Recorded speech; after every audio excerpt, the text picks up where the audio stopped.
Ladies, officers, esteemed guests, friends, my young NCC cadets and friends from media, Jai Hind.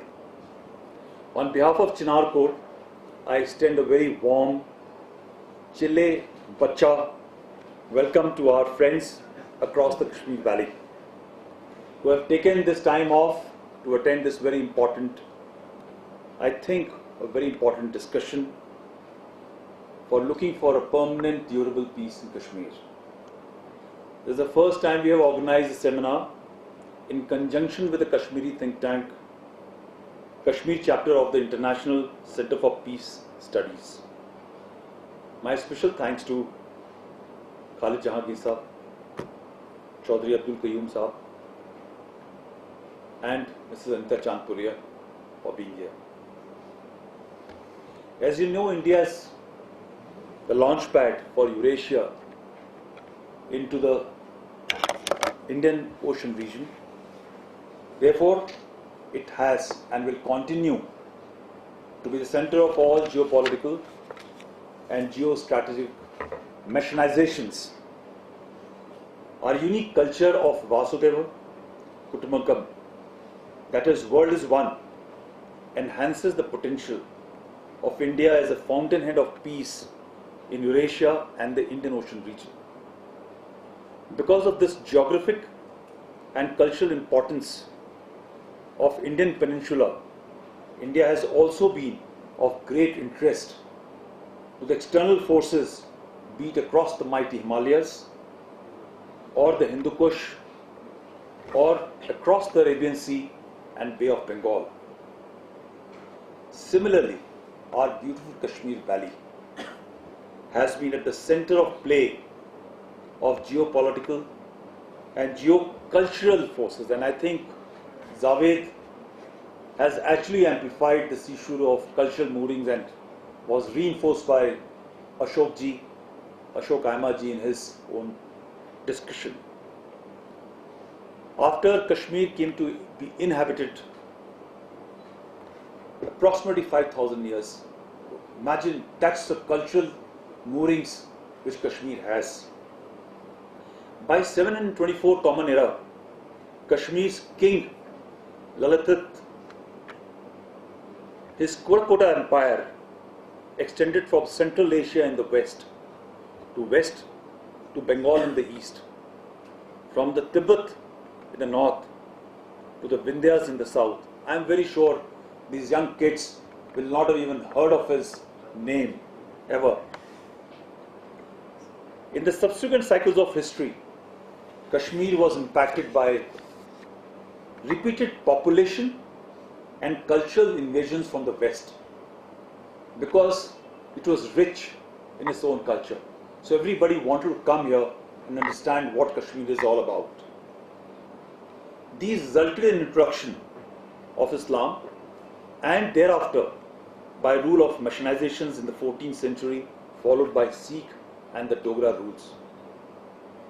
The churn of geopolitical and geocultural forces in Kashmir intensified after the British scheme to downplay, to ensure that the independent India, the rise was stunted, resulted in division of Bharat or Hindustan in 1947.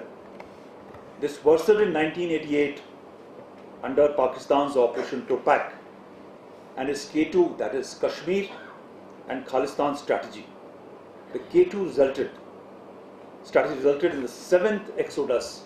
So many don't know that before 47 there were 6 exodus of Hindus or the Kashmiri Pandits took place from the valley, and each time there was somebody like Butcha who came about and got them back because he understood that until the two brothers are together, Mauj Kashmir will never be happy or progress.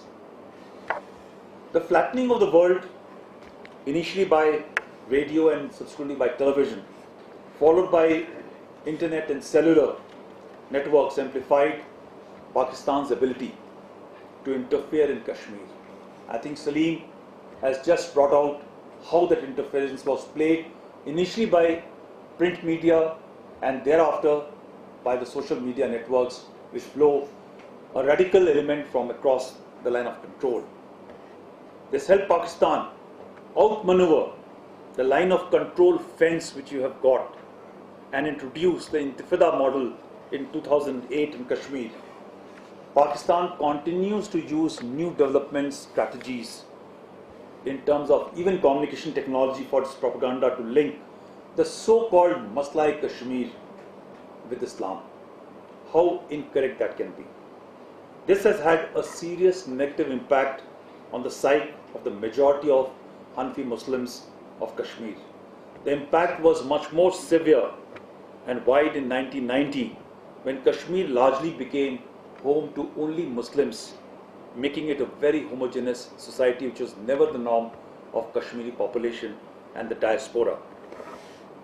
It closed a door of ever multicultural and progressive environment to Kashmir. This was the strategic design of Nexus, which started even before 1947. Everybody talks of last 32 years, but it was there in the play as accepted by Major General Akbar in one of the books he has just released. But this could be achieved only in 1990, and trust me, till the time you don't have enemies within, nobody from outside can control you.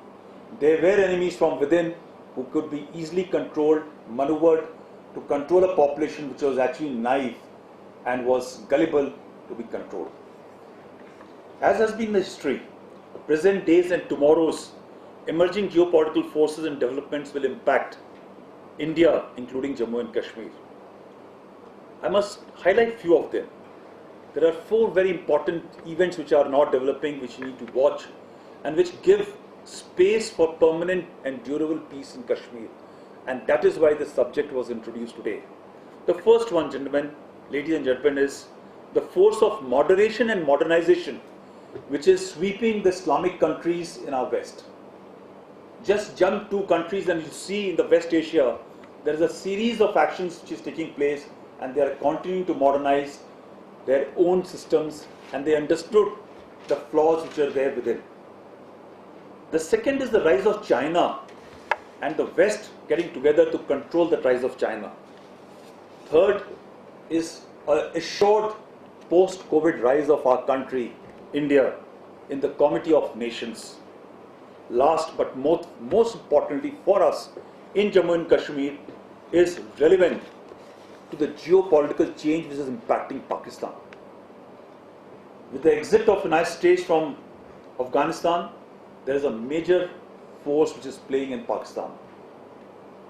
Under the second part of this is there is a constant vigil of the same world which is compelling Pakistan to correct its path from being the terror hub it has been always of the globe, and which has resulted in a conflict in the Pakistani society within, because they have been taught to use sword, use state instruments to propagate terror, and now they are being conflicted from within that which is the path which is right, when the world is telling them that you need to correct that path and get away from the terrorist or propagating terrorism. In my personal assessment, these important 4 shifts provide us in Kashmir an opportunity to find a durable peace.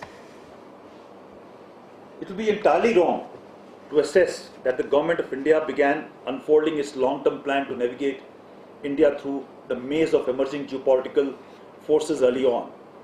For J&K, a major step was taken on 5th August 2019. The book by Sheikh Khalid Jehangir Sahab, which we have released today, Why Article 370 Had to Go, has examined this aspect very, very clearly, and I will request every citizen, at least every Kashmiri, and every professional soldier to read this book, which is very important guide. I also believe that sustainable peace requires a whole of government approach led by the society. It cannot be by government, it has to be led by the society of Kashmir, that must decide to contest the nexus and end the cycle of violence which is being perpetuated in J&K. I want to caution the families and recommend a vigilant society that guards its own, particularly the children, from the nexus that sustains the cycle of violence.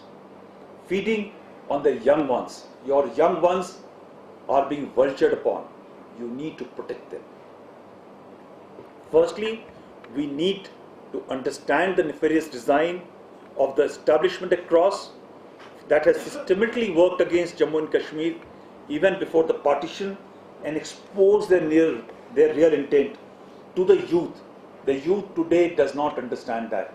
It has to be exposed to them by the people who are educated of the society. I must again reiterate, which I have said before, and somebody again pointed this out. Kashmir is not their objective. I think Behuria Saab said, Kashmir is not their objective, but a way to strike at the very idea of India. It scares them. The second aspect is protect the youth from the scourge of narco-terror, a point which has been very aptly highlighted by Mr. Saab. And I must again request the Kashmiri society to step up, to be vigilant and conduct the drive against drug abuse and disallow Urta Kashmir to come among here. The coalition has to be, for this anti-drug warriors, has to include the parents, families, Maulvis, NGOs, the society at large, besides the security and government agencies. You will understand that I have deliberately listed the government and the security forces in the end, because the responsibility of removing the social malaise is with the society and the family, and not with the government. The government can only provide an enabling environment, but they cannot control this malaise by itself. The third is to insulate the youth from the efforts to initially radicalize and thereafter propel them towards the gun. I must again caution the society and the families, and particularly the women, to be more vigilant and protect the children from the poaching eyes of the nexus. The devious nexus has now started to target small children for the terrorist activities who are in the age bracket of 14 to 16. If you look at last year and this year, young men who have been picking up guns are less than 18 years old, and therefore they don't find senior members of the youth to be picking up weapons, and therefore they are starting to focus on younger generation.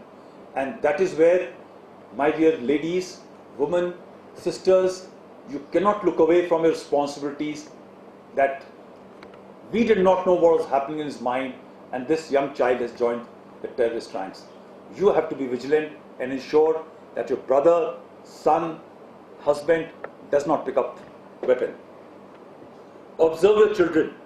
Be aware the content they watch on the social media, type of friends they have, even what the teachers are teaching them in their schools. They are impressionable teenagers, and therefore be vigilant. Particularly the families who have had a history of family members being terrorists or OGW network or OGWs. I'll request that we need to save our children from the radicalizing nexus. In all this, Salim Saab and my friends from media, you have an extremely important role. Unbiased and truthful media is pillar of a democracy and just society. In modern world, the smartphone has become the weapon of fake news and radical thoughts. Sadly, in Jammu and Kashmir, we have seen few, as highlighted by Salim Saab, in the media seriously being complicit in becoming instigators, highlighting the negative, suppressing the truth and positive content. While the media must and does question the state actions, but why does it simply fails to speak about the atrocities committed by the terrorists and their masters on the pretext of threat to their lives? Even today the media shies away from calling men killing unarmed civilians and targeted killing as terrorists. We have had cases where Pakistani terrorists, once cornered, have opened fire and killed or injured civilians, including those who were giving them shelters at their home. The media fails to cover these stories which expose the radical ideology and lack of concern for Kashmiris in the heart of Pakistani terrorists, and now it is going down to the local terrorists as well. The media has also largely failed to give voice to the victims of the terrorist acts. That needs to change. No stories of women raped by terrorists or nexus has ever been covered. Is it possible that nothing of this nature has happened? Everyone is aware, but the media doesn't have the courage or gumption to write about these stories. The time has to now change. For us, all Kashmiri lives matter, and to rid the society of the scourge of terror and ism, a positive effort from the media, a holistic media, requires and is an imperative. Coming on to this point which Javed said, I have often in my various tenures, this is my 7th tenure in Kashmir, heard my Kashmiri friends say that exodus of Kashmiri Hindus is a blot on Kashmir and Kashmiriyat. Many have told me that exodus of Hindus has given no advantage to Kashmiri Muslims, less grabbing their properties or maybe getting more government jobs. They also add that for Kashmir to be progressive, the return of Hindus is an essential precondition. What will encourage them to return, how and when they will return, and how can be a homogeneous Kashmiri Muslim society adjust to welcome them back, to relearn to become a heterogeneous secular society, are some questions for which the society itself has to ask and seek answers. These answers cannot come from outside, it has to be from within. Particularly the generation of the senior Kashmiris who knew the advantage of Kashmiri Pandits being here in terms of the multicultural moorings and education which was provided them. Why do they have to deny the same advantage to the young ones, to the youth? It's a question the senior generation of Kashmiri people have to ask themselves. I think a very beautiful line was said about being Badsha. Let every Kashmiri be a Badsha in himself or herself and get the Kashmiri Pandits back into Kashmir so that Mauj Kashmir can always be happy and live happy thereafter. Building a good society starts from empowering the woman. I am sure everyone will agree. Everyone loves his mother, his sister, his daughter, but wants to change somebody else's mother, sister and daughter. That's the dilemma which today the Kashmiri society, trained on a different thought, is fraught with. Women have always played an equal role in Kashmir, as Sabha has brought out, and everybody knows. To name a few, she has named some: Lal Deb, Habba Khatun, and many other, including the resistance force she alluded to, have raised in 1947 to defend Kashmir from Pakistan's army invasion, are great examples. I am sure you all are following how women are being subjected and treated in our West. I am sure that the Kashmiri men, brothers, fathers, the sons will not like the similar condition to be brought upon their women whom they love very dearly. But rising drug abuse by girls, a very, very strange phenomenon happening here. An acid attack on a girl in Srinagar, killing of a woman principal, and the trawling of a girl student who topped the 12th class are something very new to the society, which is an evidence of last about one or two decades happening here. I strongly feel that leaving out and not empowering 50% of our population is not only being cruel, it goes against the human desires for equal opportunity, peace, prosperity and happiness, but also stunts the growth of our great nation. In the end, I want to compliment each of our speakers for actually getting a new insight. I have known a lot about Kashmir, but every time when I hear you all speak, I realize there's so much to learn about the history, culture, the problems which are conflicting this beautiful valley, and what are the ways forward. I'm very, very grateful for your insight. Thank you so much to all of you for your great sort of wisdom. This is the third in the series of the seminar at this hall, and we hope to continue with more. And I also hope that you take these examples outside and carry discussions in the respective towns and the villages, and to find ways for a durable peace in Kashmir. I want to end this session with a wish for great strides for people of Kashmir to rediscover the smile on their beautiful faces and rekindle their hearts with happiness and joy, which is always there in this beautiful place. May this period be of the divine intervention, as was said here, for Magic Kashmir, for the smile to return to the people of Kashmir. Amen. Thank you.